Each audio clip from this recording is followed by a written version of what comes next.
Seja bem-vindo a mais um episódio do nosso momento incrível para falar sobre empreendedorismo, liderança, engenharia e comportamentos e características de todo empreendedor de sucesso. Eu estou falando do meu podcast, do seu podcast, do nosso podcast. Além do cargo, né? Que eu sempre falo que o cargo passa, mas o legado fica. E aquilo que você, como líder, coloca no seu time, insere no seu time como cultura, sempre fica. Falo isso com toda certeza porque eu tive grandes líderes na minha vida, inclusive tenho, que me ensinaram coisas que eu levo para a minha vida até hoje.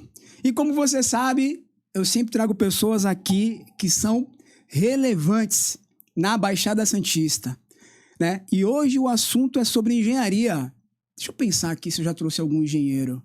Eu acho que eu já trouxe algum engenheiro, não. Essa pessoa aqui é o primeiro engenheiro, e olha que eu sou engenheiro, hein?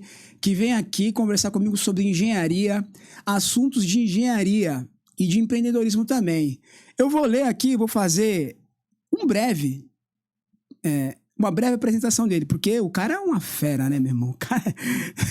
Se eu fosse ler o currículo desse homem, eu acho que eu ficaria 1 hora falando, né? Mas você que está aqui, não perca um momento sequer, porque tenho certeza que você vai aprender várias coisas, vai ter vários insights. Porque eu mesmo já aprendi várias coisas com esse homem aqui. Eu vou pegar aqui a minha colinha e vou começar a ler. O meu convidado de hoje é engenheiro civil, né? É lá da Náutica.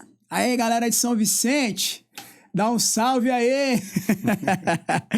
Engenheiro civil, essa fera tem mais de 20 anos de experiência. Pô, é mais antigo do que eu, hein, meu irmão?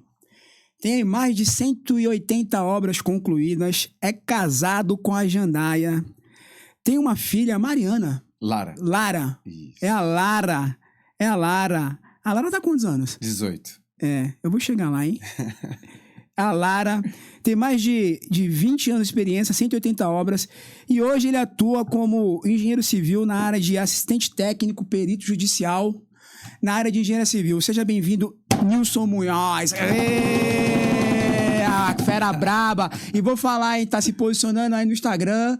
Segue aí. Como é que tá teu Instagram lá? Tá, é engenheiro, _Nilson, _Munhoz. É meu sobrenome. E eu dei mole, sabe por quê? Eu falei Mariana, mas tem um edifício chamado Edifício Lara. Olha só. Dei mole, mas não é dei mole. Eu já falei isso já com um gancho de pegar o Edifício Lara. Entendeu? Quando foi que você fez o Edifício Lara? Nossa, o último, Lara 9, foi há 3 anos atrás. Quantos Laras tem? 9. Quando a gente começou a contar, paramos no 9. Mas me fala aí, tu tem 20 anos de experiência. 20 Vamos anos. pensar no seguinte, Nilson. Vamos lá. Não parece. Eu sempre falo o seguinte, ó, vamos lá. Isso aqui é um bate-papo. Não tem nada travado. Eu quero extrair de você, quero que você coloque, para as pessoas que estão assistindo nosso podcast, a tua história. Tem que ser natural. Fica tranquilo, vai que vai, porque a tua história é uma história vitoriosa. Exatamente. Porque hoje, eu tô falando com o engenheiro Nilson. Mas há 25 anos atrás, quem era o Nilson? Verdade. Como que você começou? Bom, eu vim da área administrativa, né? Eu nunca pensei, nunca me imaginei trabalhar com obras, com a parte de engenharia. Eu sempre gostei muito mais da parte administrativa. Desde novo, gostava de controle, de estudo. Eu sempre fui muito estudioso. Apesar de ter uma origem muito humilde, minha família lá, meu padrasto que me criou, minha mãe, eles sempre se sacrificaram para que eu pudesse estudar. Então isso foi para mim um aprendizado incrível, porque lá atrás, quando eu era jovem, quando a galera que estava ali comigo, né, estava pensando em trabalhar, fazer algum tipo de atividade remunerada, eu pude, naquele momento, priorizar meus estudos. A gente tá falando de que ano aí? Cara, isso eu tô falando em 90, os anos 90. Na época que eu tinha uns 14 anos. Meu primeiro trabalho, para ter ideia, professor, eu já tinha perto de 20 anos. Então, da minha origem, da onde eu vinha, onde eu estava inserido, o cenário era totalmente ao contrário. A galera com 15 anos, ela já tinha que ir para a luta, você sabe. Claro, né? que sim. Não sei como que foi a tua, mas a minha foi esse cenário. E eu tive essa oportunidade de não ter a necessidade de trabalhar e ter renda para dentro de casa cedo. Apesar da origem humilde, os meus pais, os meus criadores, eles me deram a oportunidade de estudo.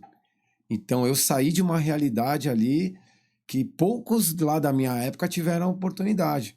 Entendeu? Eu lembro muito bem, isso está bem nítido da minha lembrança, né? Que eu tenho 50 anos. Então é muito chão já vivido. E, cara, eu tenho um nítido, assim, as pessoas que eu tenho acesso daquela época, eu vejo que aquela oportunidade foi o meu insight, assim, foi aonde me fez chegar um pouquinho mais longe. Como que você chegou na obra? Porque vamos lá, você tava ali, produzia, tudo Então, bem. Tá vamos tudo lá. bem, legal. Até aí tudo bem. Isso. Até Mas então, existe aí uma história que te chegou e te levou para uma obra, algum momento que você falou, pô, cara, eu consigo construir. na verdade, Será que o responsável É. foi o meu padrasto. Ele é o grande cara. teu pai? Meu pai. Me criou desde os 9 anos. Teu Eu pai? tenho meu pai, que é meu Sim, pai. claro. Mas aí eu falo que eu tenho os dois pais, entendeu? E esse meu padrasto, ele foi o ponto-chave. Porque eu já estava com planos, eu estava para sair do país, eu ia morar nos Estados Unidos, tinha tudo voltado para outra coisa. E aí eu lembro muito bem que foi no ano de 2001, isso, que foi o ano do atentado das Torres Gêmeas. Lembra que 11 teve? de setembro. 11 de setembro de 2001. É isso aí. Meu visto tava, eu ia fazer minha entrevista do visto em novembro. Então, naquela época, todos os vistos foram negados.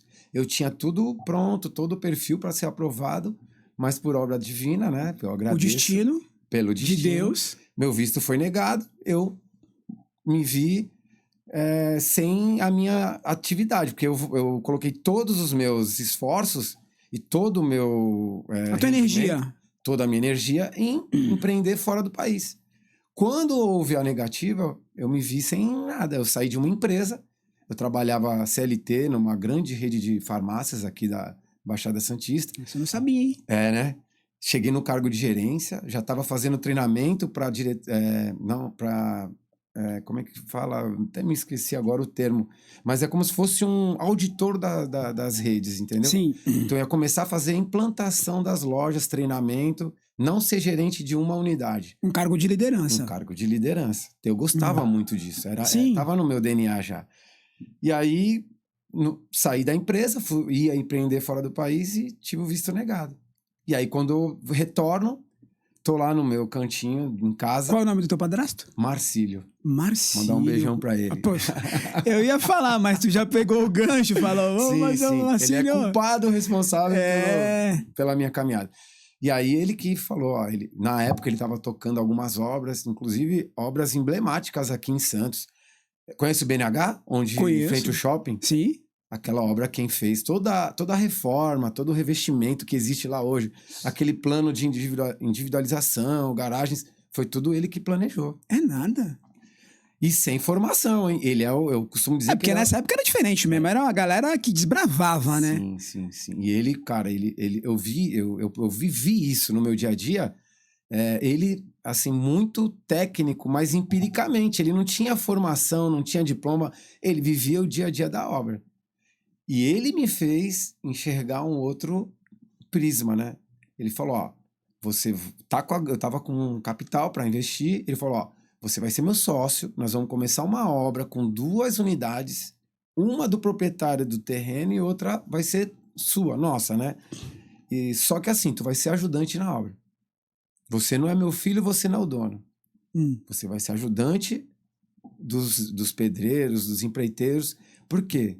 Se você não souber como faz aquela atividade, tu não tem como cobrar futuramente. Para mim foi um choque. Para mim, tu virou a massa? Sim, virei massa, carreguei cimento, bloco. E logo a primeira obra deu muito certo. Quanto tempo você ficou aí nessa função?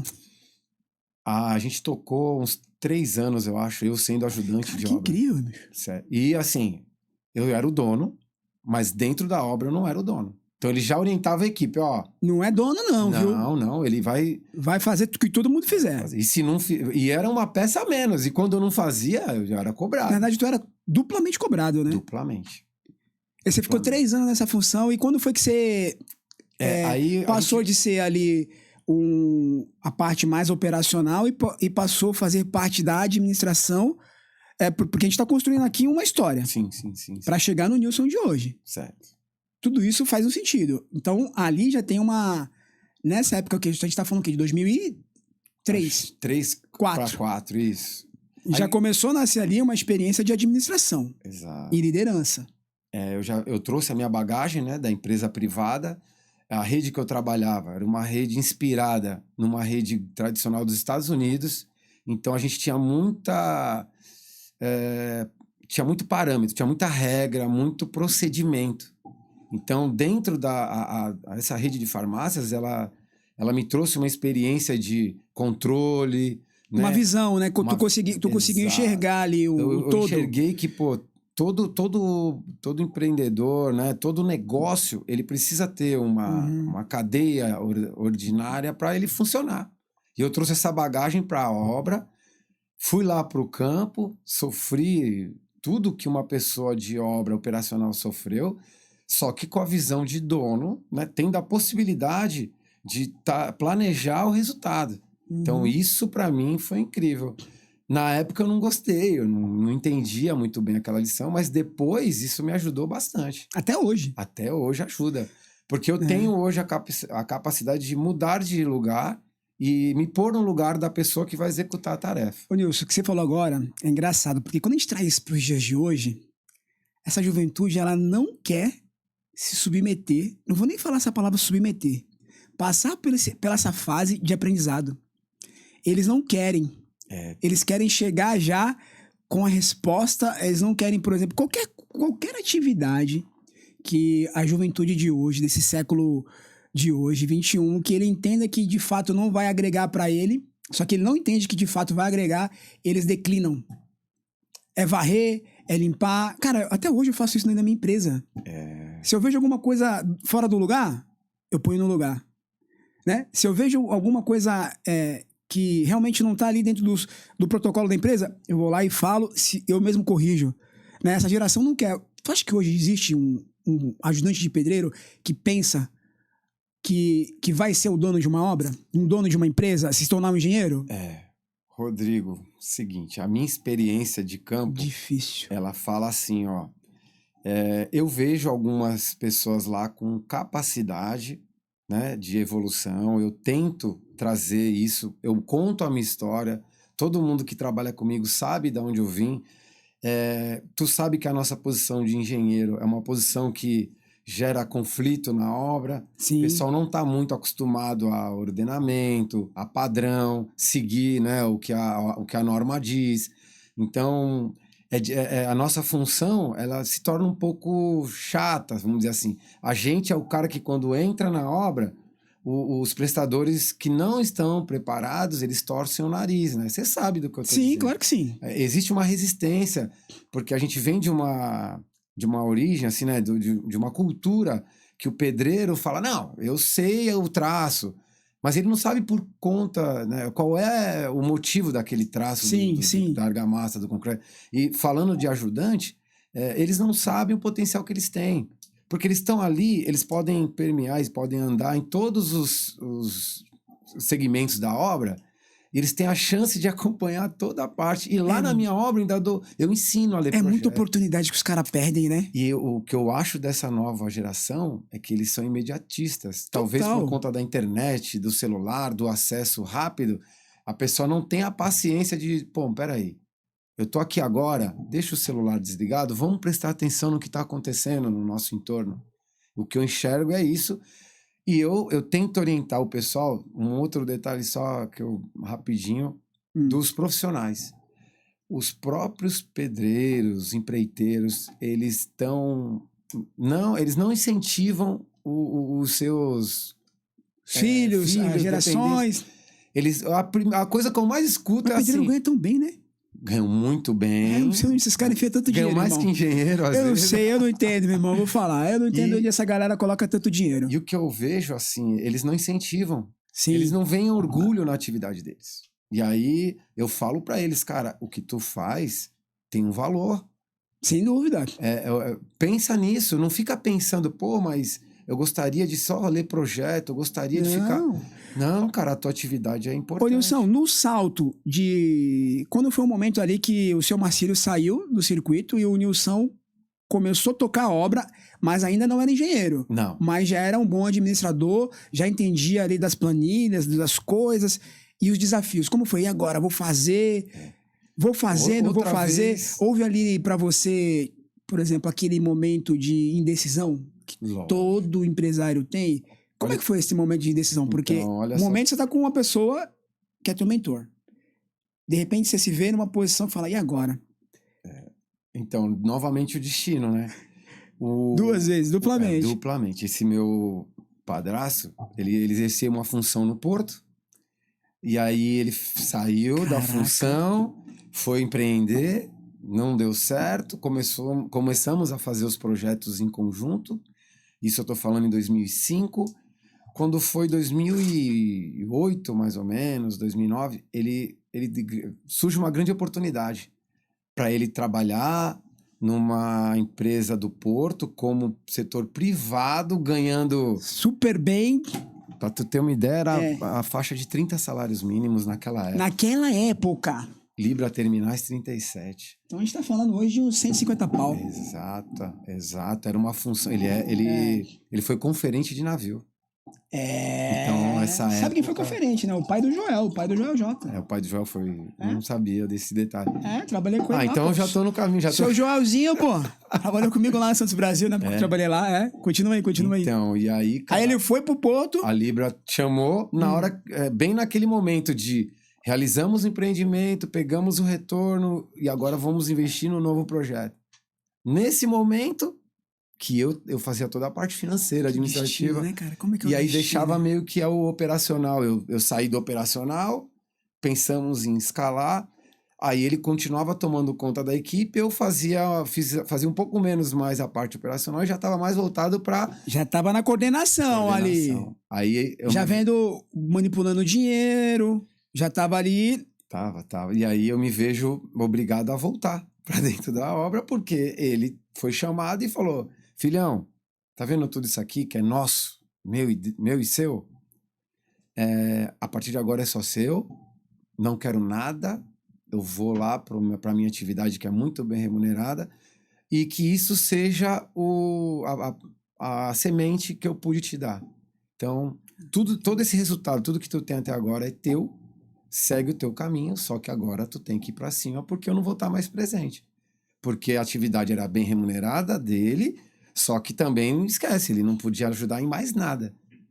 E aí, tanto que ele saiu da empresa, enfim, fez tudo. Então, ali naquele momento, caiu no meu colo. Isso que aconteceu contigo, Nilson, eu tenho uma coisa pra comentar. Tipo assim, quando eu era menino, eu fazia coisa de menino. Aí quando eu viro homem, eu faço coisa de homem. Sempre tem um momento de segregação, cara. Do menino pro homem. Tem um de detalhe, todos, bicho. Tem um detalhe que... E é sempre assim, viu? Do nada. Pum. Pum. É a vida. Eu lembro que nesse mesmo período foi onde a minha esposa engravidou, e aí nasceu minha bebê, a Lara. Cara, 18 anos atrás, é muito tempo. É um tempinho. E aí foi nesse momento que ela estava com 2 anos quando ele teve essa oportunidade, e aí ele falou: cara, agora é contigo. São 180 obras. Mais de 180 empreendimentos. Não quantos metros quadrados mais ou menos de obra? Eu fiz um levantamento último. Uns 50 mil? Cara, tava perto de 80 mil. Chutei no gol, hein? Porque essa última obra, o Lara 80 mil metros quadrados. Só o Lara 8, que foi a última obra que eu executei antes do Lara 9, tinha 998 metros quadrados. Eu vou fazer uma conta aqui de padaria. Faz Se eu fazer uma conta de padaria aqui, pra gente entender, pra você que tá nos assistindo aqui, pra entender quem é essa fera aqui. Se eu fizer uma conta de padaria aqui, fala esse número de novo aí, deu 80 mil metros quadrados? Isso, aproximadamente 83 mil metros quadrados. Vou considerar 80 mil. 80 Isso. mil, 1, 2, 3, vezes. Quanto que é um metro quadrado de obra? Acabada? Obra pronta. Vou falar em 5 mil. 5 mil cruzeiro. Custo, né? Não de venda. A gente tá falando de investimento. De investimento. 400 milhões? É isso aí. O que já girou, o que já passou. Eu tô falando aqui sem ágio. Sem o custo Brasil. Isso aqui é só pra movimento. 400 milha. Isso. Caraca, isso antes deu... Não, isso aqui não é pra qualquer um não, bicho. Não. Claro que você sabe, né? Foi muito mais, na realidade. Na verdade, teve tropeços, né? As questões que eu não tinha domínio lá no início, que era a parte tributária. Nossa, como perdeu dinheiro. Eu também já perdi dinheiro. O governo era o meu sócio majoritário, né? Teve toda uma questão aí que, né, que hoje, se eu tivesse, né, a sabedoria que eu tenho hoje, nossa, tinha... Ô, Nilson, a gente tá falando aqui de um homem que fez aqui 400 milhas de obra. E quando foi que... Vamos lá, você tá tocando obra. Provavelmente você deve ter passado por isso. Eu não sei, mas vou perguntar. Você já tocava obra. Você já tinha ali a moral do riscado, como a gente diz na quebrada, né? Isso, já manjava do riscado, né? dentro das 4 linhas. Tu já dominava ali o game, né? Aí, pô, de repente tu falou, pô, 40 anos, 35, 40 anos. Pô, e agora, né? Fez uma, fez duas, fez três, fez quatro. Tava funcionando tua vida. Tá. Todo dia chegava em casa de noite, tranquilinho. Ficava com a nega, com a filha. Pô, e agora? Vou estudar. Deve ter sido... Como é que foi? Foi difícil, não foi? Porque, veja bem, você se formou engenheiro. Sim. Porque tu teve 2 impasses aí dentro da sua mente. Vê se eu tô errado. Mas isso acontece com todo mundo. Principalmente com pessoas que prosperaram sem um diploma. Pra que eu vou fazer faculdade? Pra quê? Se eu já tô prosperando, tá dando tudo certo, eu não vou nada. Quando foi que virou a chave e falou, não, meu irmão, eu tenho que fazer. Foi algo pessoal, foi por necessidade, foi uma realização pessoal, ou foi um desafio que você colocou pra si mesmo, você teve que conversar com a sua esposa, com a sua filha, porque você ficou ausente, blá, blá, blá, blá. Foi ou não foi? Ou tô errado? Foi, certíssimo. Foi uma decisão em família. Com certeza. Na verdade, eu fui muito impulsionado pela minha esposa. Ela que falava, olha... Não é porque ela tá aqui não, né? Não. Não é porque vai pro ar, mas tem que fazer, né? Tem que fazer o... Então, não, de verdade mesmo, ela foi uma peça... Seria de nós sem essas mulheres, né? Porque ela tem uma inteligência diferente da minha, né? Eu sou muito mais voltado para a parte executiva, né? De execução. Resolutiva, Eu gosto de embate, eu gosto de ir lá no front e resolver. E aí ela sempre ficou com a parte financeira, administrativa.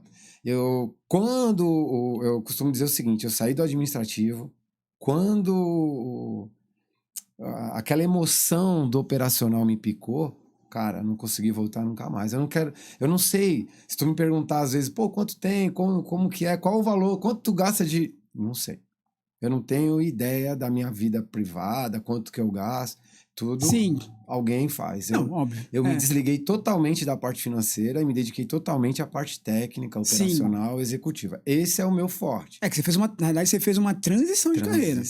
De um construtor para um profissional técnico altamente qualificado, é diferente. São dois...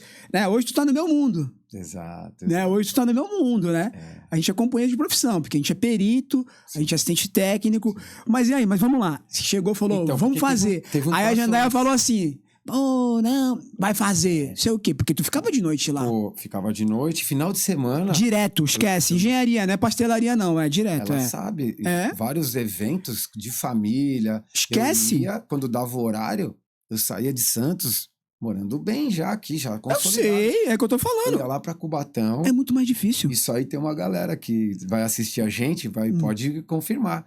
Amigos até hoje da faculdade, que, cara, a gente se reunia todo sábado e todo domingo à tarde, uma galera mais velha. Pra pirar. Pra poder acompanhar a evolução, pra poder alcançar a galera nova que saía de uma, vamos dizer, de um Carmo, né? De uma escola renomada. Pô, tudo fresquinho ali na cabeça, as disciplinas, morando com o pai, sem conta pra pagar. Teve um passo antes aí que a gente acabou pulando. Antes de eu ser engenheiro, eu fui técnico de edificações. Então, foi o primeiro insight que a minha esposa me deu. Falou, cara, tu tem que ter um diploma técnico, tu tem que ter não só o conhecimento, né, lá do dia a dia, você tem que ter alguma coisa técnica. Muda muito. Como engenharia estava fora do radar, porque era muito mais... Nessa época era muito difícil. Era muito difícil, eu estava com muito serviço, muita obra. Muito trabalho. Eu não tinha tempo para fazer uma faculdade. E aí eu fui atrás de uma formação que me desse algum entendimento técnico e que fosse mais rápido. E, cara, para mim foi fantástico, que eu tive a oportunidade de ter contato com um pouquinho da parte técnica junto com a parte de execução mesmo. Por quê? O curso técnico de edificações da ETEC, ele é muito forte. Fortíssimo. Tanto que eu indico assim, ó, todo mundo que pensa em fazer engenharia, ela primeiro deveria fazer um curso técnico. Porque ali ela vai saber um pouco da operação, operacional, vai saber um pouco do administrativo e um pouco da parte de engenharia. Já os primeiros contatos você tem ali. Então eu tive a oportunidade de ter professores incríveis. Do técnico para engenharia ficou quanto tempo? Ficou uns 10 anos, pô. Mais ou menos, eu me formei... Chutei no gol. Foi uns 8 anos. Eu fiquei 1 ano e meio pra me formar. Me dá essa moral aí, pô. Errei por 2, pô. Quando eu peguei o diploma de técnico... Errei por 2, Já enquadrei, coloquei tá na margem ainda do IBGE. E aí eu já tinha vários cursos, né? E eu tenho essa... Cada curso é um enquadramento. Tá faltando aqui, professor. Vou te dar uma ideia aqui pra... Não, eu vou falar que tá faltando, viu?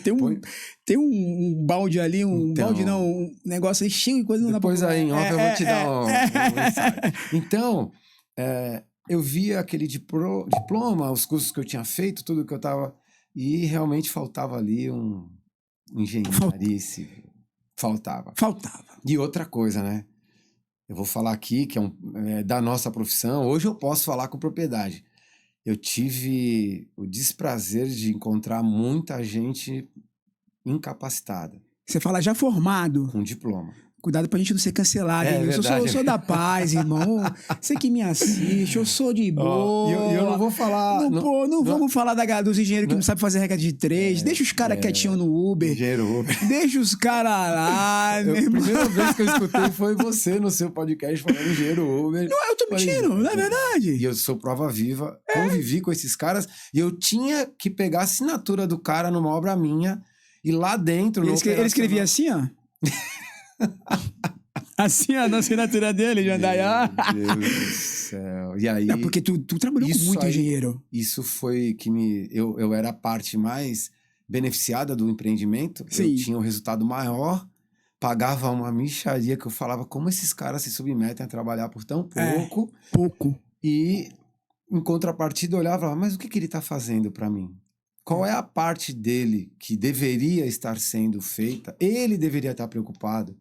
Que é a minha preocupação hoje, professor. Depois de formado, os caras não têm ideia da responsabilidade que é você emitir uma RT. Não tem. Assumir uma responsabilidade de um projeto, de uma obra, de cálculo. Não tem. E, cara, eu vi aquilo foi mexendo comigo.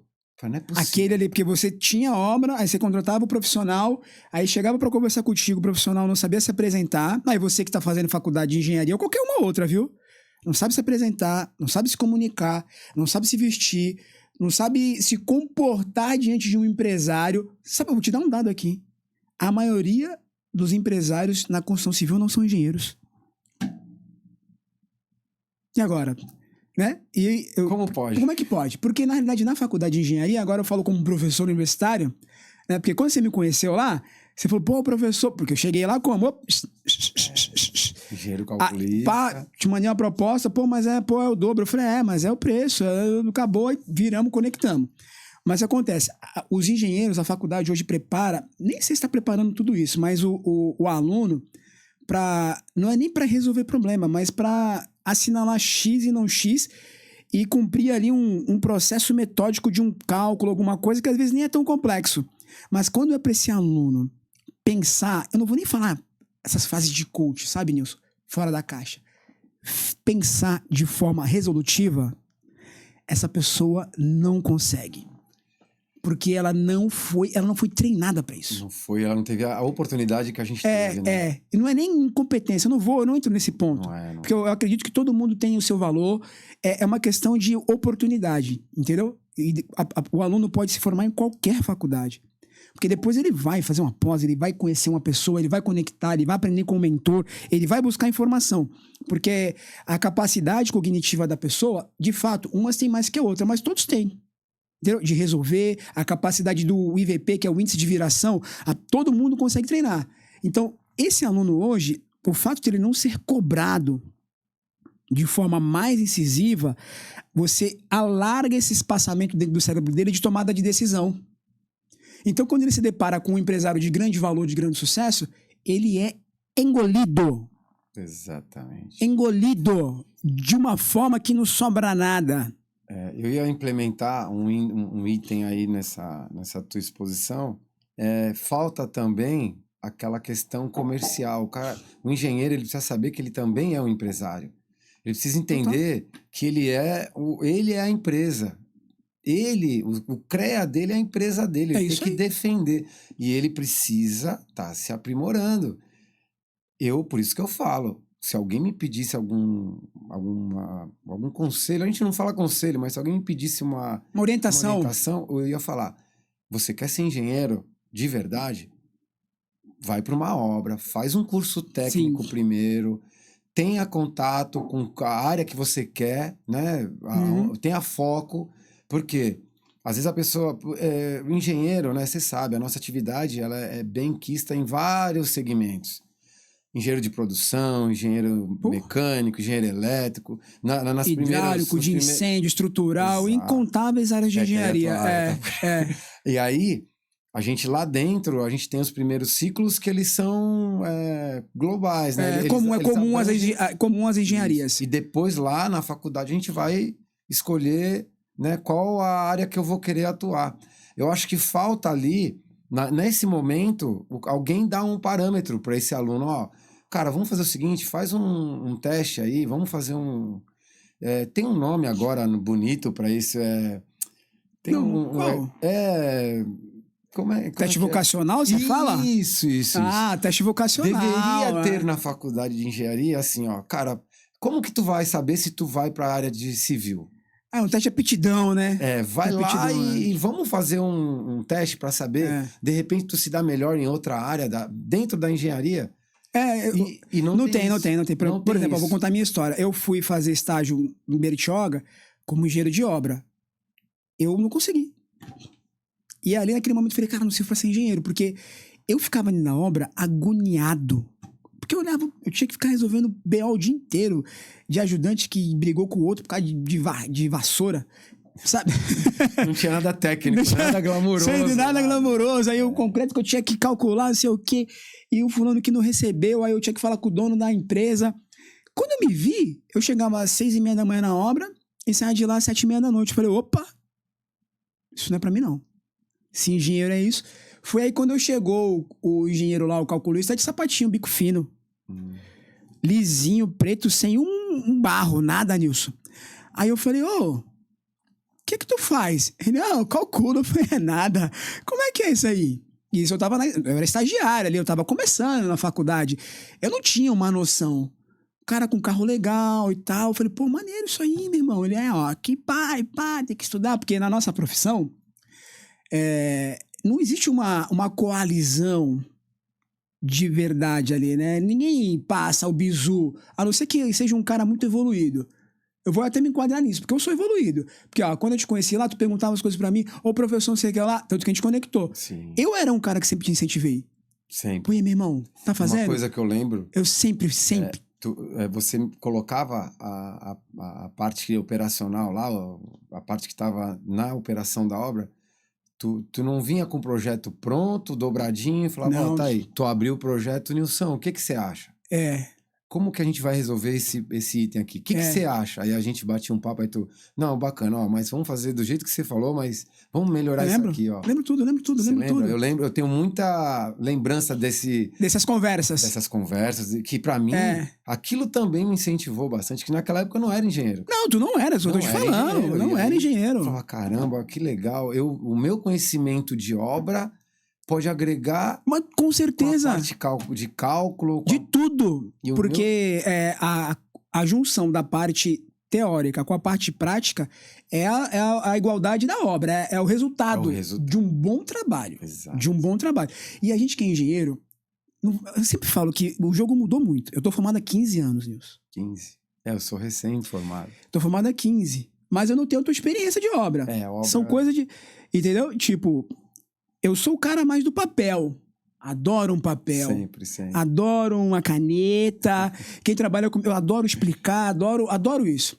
Então, o que eu percebo com essa geração? Que com o advindo da IA, o nosso cérebro está atrofiando. Tá atrofiando, porque coisas que eu ficava na planilha, e eu vou falar que eu uso muito, viu? Então, se você que é profissional da engenharia não usa IA, você tá ficando para trás. Isso agora serve para mim e para você, como engenheiro profissional. O futuro da engenharia e de todas as profissões está dentro da IA. Quem não dominar a IA daqui para os próximos 5 anos vai ficar ultrapassado. Hoje no meu escritório eu tenho pacotes de IA. Tudo eu faço com IA, né? Claro que a nossa capacidade intelectual cognitiva nunca vai perder a sua importância, porque eu sempre falo, em qualquer tipo de projeto, a engenharia você analisa resultado. Então você pega um projeto, você usa um software para fazer qualquer tipo de projeto. O software deu um resultado, você tem que analisar o número. Faz sentido? Não faz. Porque só de você olhar o número, você fala, opa, tem alguma coisa aí que não tá... Sim. Né? Como você vai numa Não é obra. só inserir dados, né, professor? Você Não é sabe do só software, inserir dados, não é só inserir dados. Você tem que analisar. Agora tem me que fala aí, saber. Nilson, hoje você já fez a transição do construtor pro assistente técnico, pro cara técnico? Como é que tá sendo isso aí? Pô, maravilhoso. E assim. tu fez alguma pós? O que você fez? Não, agora eu tô caminhando pra pós. Eu vou fazer O que você pós quer em fazer? estrutura. Sai aí- pra lá, meu irmão. Sai pra Eu lá, sabia que meu você ia irmão. falar isso. Para com isso, rapaz. Não faz isso Não, mas é não, mais irmão. pra conhecimento mesmo. Eu sei Porque... que você não pediu, eu vou te interromper. Eu sei que você não pediu, mas eu vou falar. Vou te falar. E a Jandaia tá aqui como minha prova. Meu irmão, faça estrutura pelo seu coração, mas um homem como você tem que investir em comportamento humano, cara. Porque você é um cara que consegue conversar com todo mundo. E você, com as ferramentas para trabalhar com pessoas de alto valor agregado, você está muito bem, cara. É, né? Tu pegou o que eu falei, não? Peguei.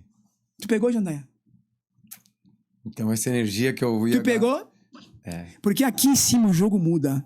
Aqui a gente tá falando de milhões, de a galera que paga a mentoria de 100 conto, de 200 contos, só pra um almoço. É, né? É porque quem tem resultado não precisa de argumento, não precisa provar nada. E quem já viveu, né? Quem já viveu não precisa provar nada.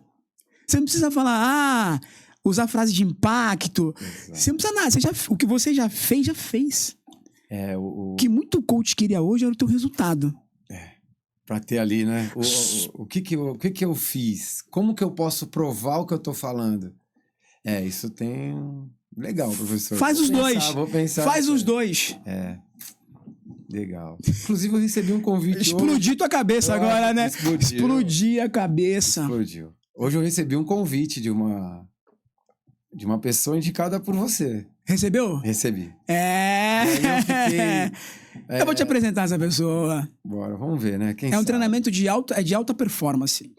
As grandes lideranças passaram por isso. Sim. É incrível. Né? Num outro momento, numa conversa mais particular, a gente vai falar sobre isso. Mas pensa nisso.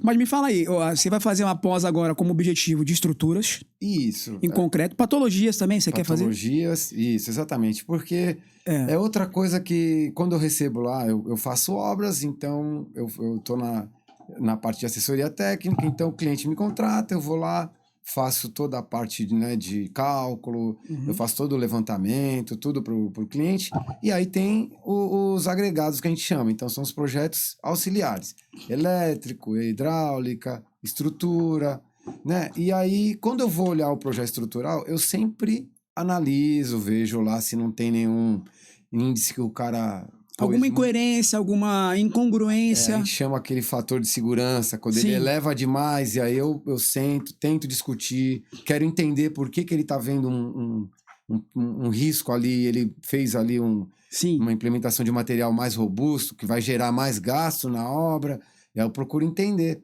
Só que eu tenho um argumento, só que agora eu queria ter a especialização para falar pro cara, não, isso aí não, porque eu já sei. Que é assim. Mais uma vez o bichinho te picou, né? O bichinho doeu, tipo...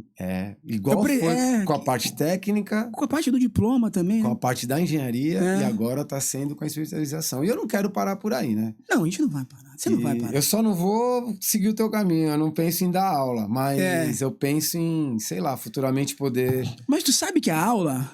Ela ensina, né? Não, ela vem assim, ó. Você vai se desenvolvendo. Tem uma hora que você enche tanto o seu copo que ele transborda. É natural. É como o curso da água. Não tem como, meu irmão, você pegar uma lâmpada acesa e esconder debaixo da mesa. Não dá. Ela vai iluminar. Você entendeu? Sim. Então você começa, você estuda, você vai. Tem uma hora que tu tá como? Transbordando. Tu fica eletromagnetizado. Tudo que tu encosta pega energia. Um simples bate-papo que nem esse que a gente tá fazendo aqui, já ganhou energia minha aqui. Já. Tu já tá energizado. Tá ou não tá? Tô. Não tem como. Encostou em mim, eu transbordo, irmão. Aqui é tudo transbordante. Colou do lado, vai receber energia boa. Vai receber energia pra frente. Não tem como. E tu já é essa pessoa. Só que daqui a pouco tu vai ficar mais e mais a ponto de tu ser um rio, uma cachoeira, sem fim, meu irmão. Saindo, transbordando na vida de todo mundo. Ó, fala em transbordar, eu vou te escrever aqui uma dedicatória do meu livro, que é o 11 Regras Essenciais para ir além do cálculo e construir uma carreira extraordinária, né? Porque eu sei que você tem uma carreira extraordinária, e esse livro aqui, Nilson, eu escrevi ele, foi em 2023, faz tudo isso, bicho. 3 anos, hein? Rápido, né? Faz isso aí, meu irmão. E é um livro que eu escrevi com muito carinho para alunos que estão aí próximo de se formar engenheiros, mas na realidade não é só para engenharia e arquitetura. Depois eu fui descobrir que esse livro aqui, Nilson, ele é para todo mundo, cara. Para pessoa que pensa em empreender. Que pensa em empreender, que aqui tem 11 comportamentos de um empreendedor de sucesso. E falar em empreendedor de sucesso, o Nilson empreendedor e o Nilson engenheiro caminham junto ou caminham separados? Não, caminham juntos. Uma coisa tá atrelada à outra. Eu acho até que eu tô fazendo uma migração, né? Eu fui muito engenheiro voltado para o empreendedorismo, né? Então eu sempre fui muito arrojado nos negócios e hoje eu tô fazendo uma migração. Tô mais interessado em transmitir a minha experiência técnica, ajudando pessoas que querem realizar qualquer tipo de obra, porque eu vi ali uma necessidade, uma demanda, acompanhando o mercado, indo nas obras de concorrentes, amigos. Hoje eu estou voltado mais para o alto padrão, estou lá no condomínio fechado, em Boracéia. Me fala um pouco aí, você me fala, vai continuar. Cara, então, outra transição, né? Saí do... minha casa, eu fazia casinha popular, Minha Casa Minha Vida, pensando na quantidade, depois fui para um empreendimento um pouquinho maior, tal, e agora eu tô voltado para casas de alto padrão, e esse é meu foco hoje, esse é meu nicho hoje, né? E visitando obras de valores até vultuosos, e como eu tenho uma parte técnica muito elaborada, muito aguçada, eu não consigo entender. Eu entrei e vi muitas falhas, né, nessas obras e enxerguei ali um mercado que falta para as pessoas que eles nem sabem, os clientes finais, eu estou me referindo agora, que são riscos e danos que eles sofrem sem nem saber. Eles não são... não é responsabilidade do contratante saber o que pode ocorrer numa obra. Então, visitando com outro olhar essas obras de alto padrão, esses empreendimentos, eu enxerguei lá que, cara, o cliente final, ou o cliente vai comprar aquela obra ali, aquele empreendimento, ele está correndo o risco, né, de falhas simples que uma pessoa técnica poderia evitar. Eu vejo as obras sem acompanhamento, eu vejo os empreiteiros fazendo conforme eles aprenderam, eles não vão atrás de informação sobre qual material é típico para aquela função. Então eu enxerguei ali uma demanda. Existe um problema muito sério na construção civil, que é a não valorização do acompanhamento técnico. Os engenheiros não se valorizam, começa com a gente. Né? Eu me enquadro nisso, eu me enquadro nisso também. Eu faço meia culpa nisso também. Aí isso vem uma cadeia, né? Se a gente não se valoriza, como que o cliente vai valorizar? Como que o mercado vai valorizar? Como é que a gente vai se posicionar? Não tem como. Então isso, eu enxerguei aí uma demanda do mercado que eu falei, os clientes não têm nem essa orientação. Por quê? E aí cabe a gente, todos os engenheiros, quem puder, tiver perfil tipo você, montar um podcast, conversar sobre vários assuntos, mas inserir também a tua experiência. Sim. De falar para uma pessoa, pô, tá pensando em construir?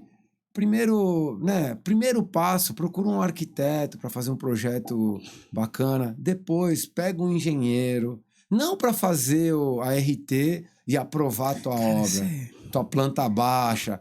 Pensa nos detalhes, né? Não é só o desenho arquitetônico que é importante. Tudo numa obra. A obra, eu costumo dizer que ela é ali um conjunto. Cara, quanto menor brecha você deixar para falha, melhor vai ser o resultado. E eu não estou falando aqui só de empreendedorismo, só para quem é construtor, investidor. Eu estou falando aqui para aquele casal que chegou numa realização e quer comprar uma casa. E eu vou além. Um casal que compra um prédio de uma grande construtora, vai receber a chave. Qual a orientação que ele tem? Quais os itens que ele vai olhar nesse apartamento que ele vai receber? Na hora de ele receber. Como? Ele não sabe. Ele não sabe. E aí é que... Ele recebe o quê? Uma cartilhazinha ali que jogam no peito dele. Um estagiário vai fazer a entrega, um checklist. Como que eu hoje, eu olho e falo, cara, isso é tão claro para mim. Verdade. Isso é tão claro para mim. Como é que as pessoas fazem sem tomar esse cuidado? Como que uma pessoa compra uma casa, um apartamento, não contrata um assistente técnico para fazer esse recebimento? É tanto prejuízo aí, né? Cara, e que só vai ver depois, né? Depois que morou. Às vezes tu compra, eu acompanho, eu moro aqui em Santos, eu vejo as entregas dos grandes empreendimentos. E aí, cara, eu vejo lá, o cara compra apartamento de 1 milha. R$1 milhão. R$1 milhão, ele compra. Já foi muito dinheiro, hein? Aí, ele vai pagando durante a obra. Vamos falar aí 2, 3 anos. Sim. Quando tem a entrega das chaves, a primeira surpresa do comprador final. Vou te dar 2 exemplos que eu convivi, de conhecidos. Um comprou, tinha bastante renda formal e deixou para pagar o grosso na entrega das chaves. Quando chegou a correção do INCC,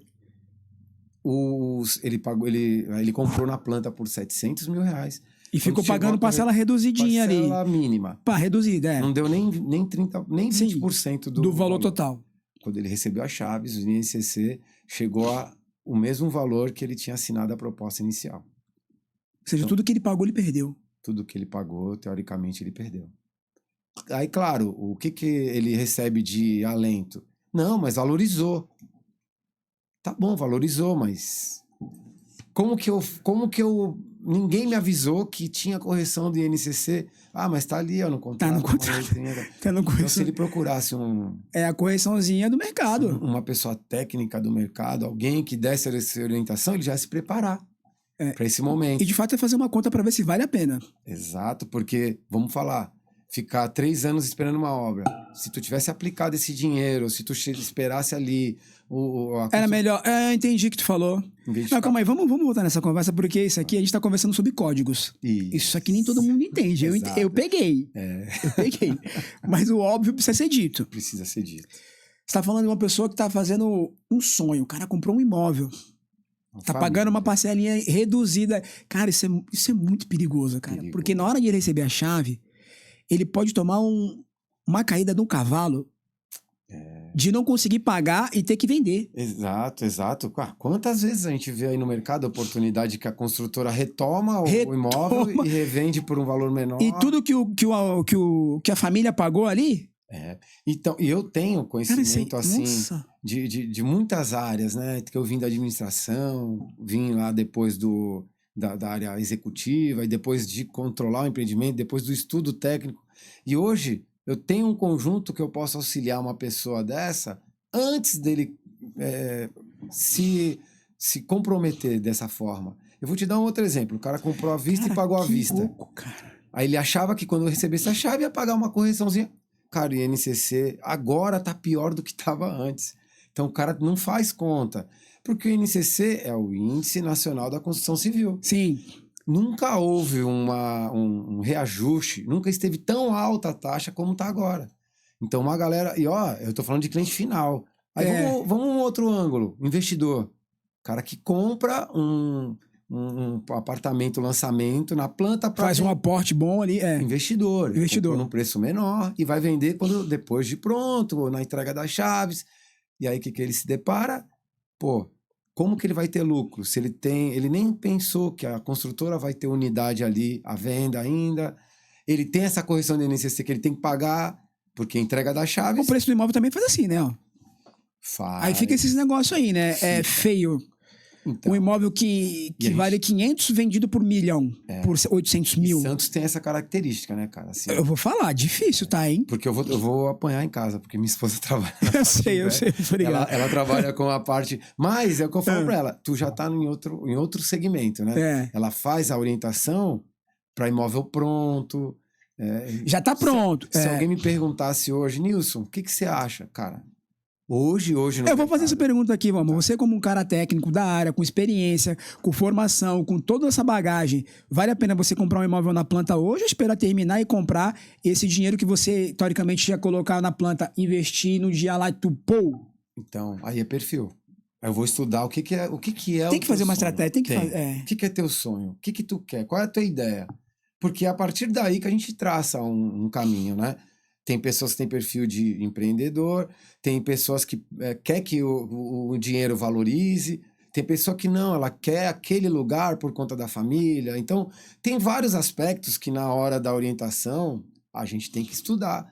Então, é claro, é o perfil do cliente, né? É o perfil da Cara, pessoa. Esse aí também agora colocou alugou um espaço aqui no meu cérebro, hein? Então, eu vim trazer essa... Agora, outra coisa, professor, que eu ia te falar. Então, existem características, né? Mas o que mais me incomoda, isso eu já estou falando na parte mais financeira, né? Falando na parte de realização do negócio em si. Mas tem um perigo ainda maior, que é a parte técnica, que aí entra a nossa função. Então, de receber, na hora de receber. Na hora de fazer a posse daquele bem que tu comprou. Sim. Ou pronto, ou em construção, ou usado. Por que ninguém procura um engenheiro? Não procura para fazer verificação de instalações elétricas, hidráulicas, de piso, de tudo. Antes de fechar o negócio. Não procura. Antes de fazer o pagamento. Paga lá uma assessoria técnica. Eu vou defender porque não é obrigado, própria. porque não é obrigado, né? Hoje está um pouco melhor. O condomínio sério não deixa que uma reforma seja feita sem uma RT. Problema uma reforma, mas o recebimento ainda não tá... O recebimento não tem ciência. O recebimento de uma obra nova. Mas é que nem, professor, vou fazer uma analogia aqui. Ó, tu vai para um tribunal de justiça, lá, uma ação, tu vai lá para o tribunal sem um advogado. Tu vai ser um advogado. Então, como que... Se tu falar isso para uma pessoa leiga, cara, tu vai Você chega lá sem um advogado. Tu foi processado, tu vai chegar numa audiência sem teu advogado?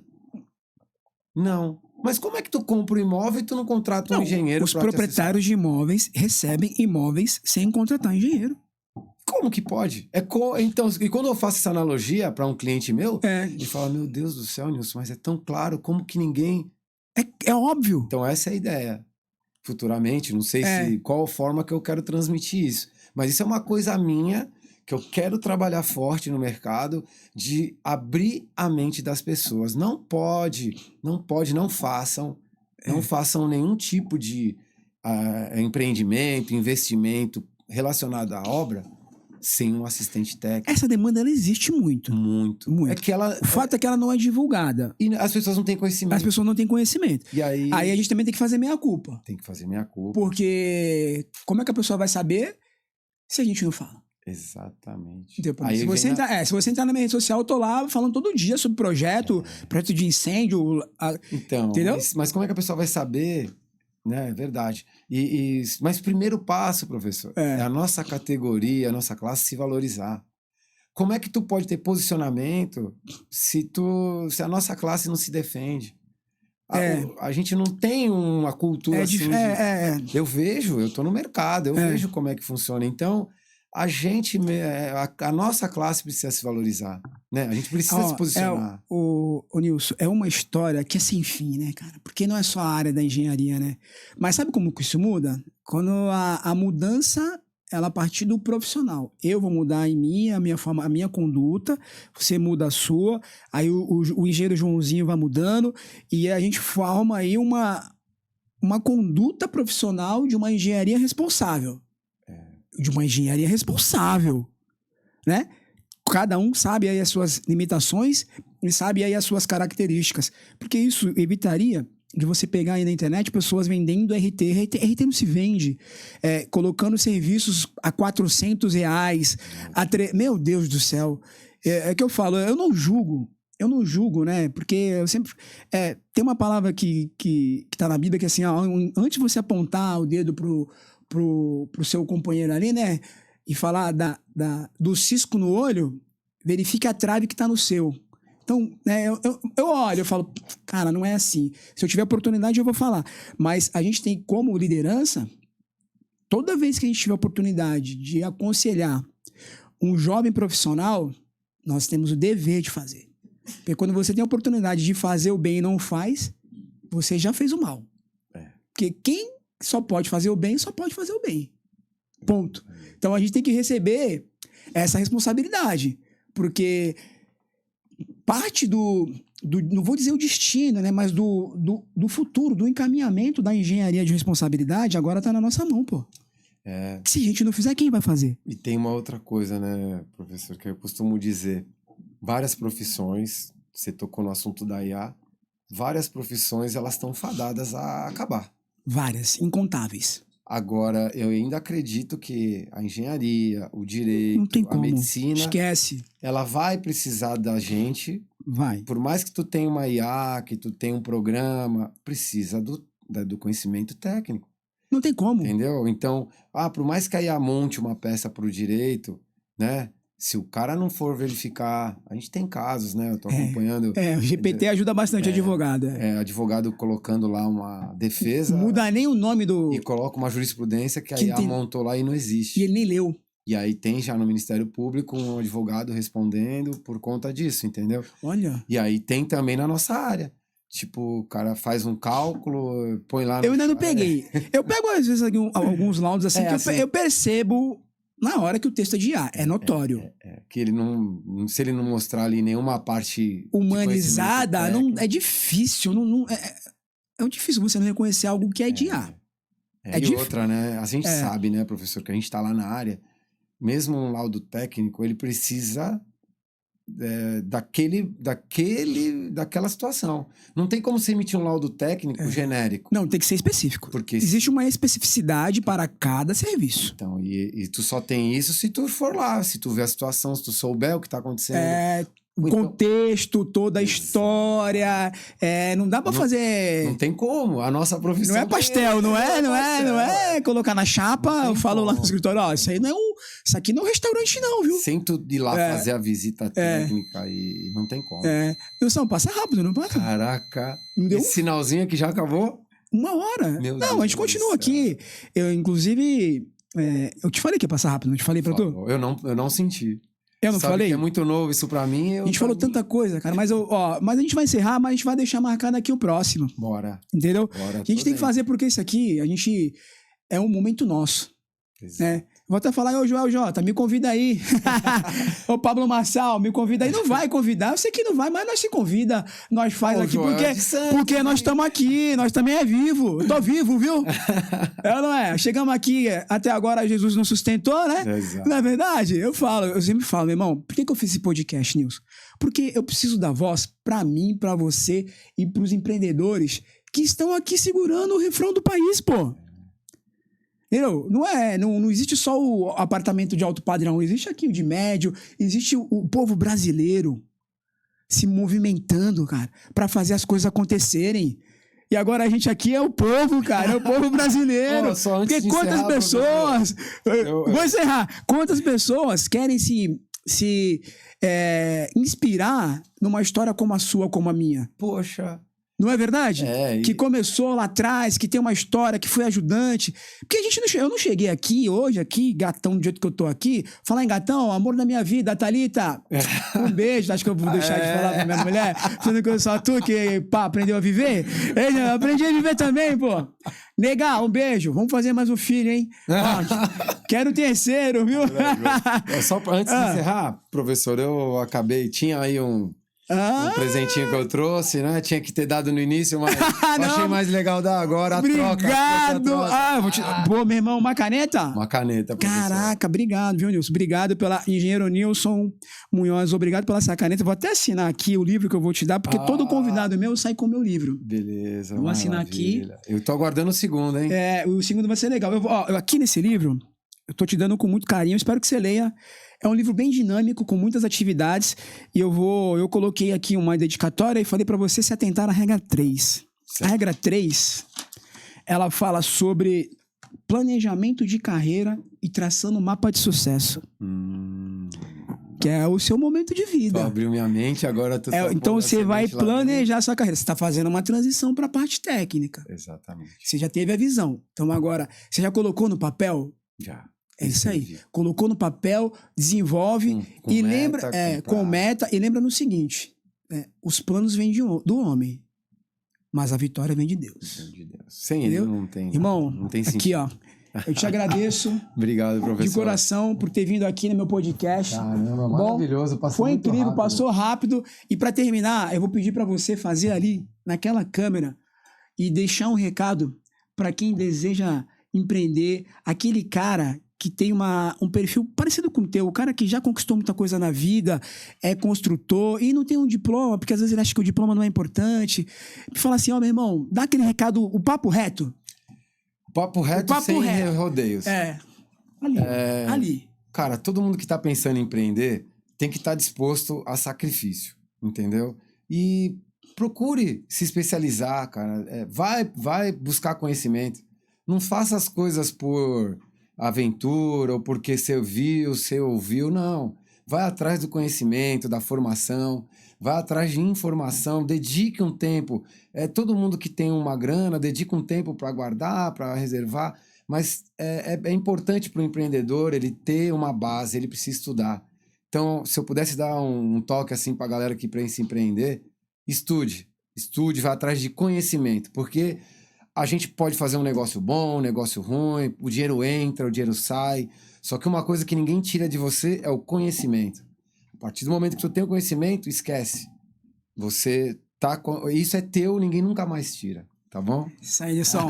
Obrigado, meu irmão. Professor. Obrigado. Forte abraço. Mais uma vez, a gente encerra esse podcast aqui numa energia, um alto astral, uma energia boa. Espero que você tenha tido aí grandes insights e a gente se vê no próximo episódio. Até a próxima.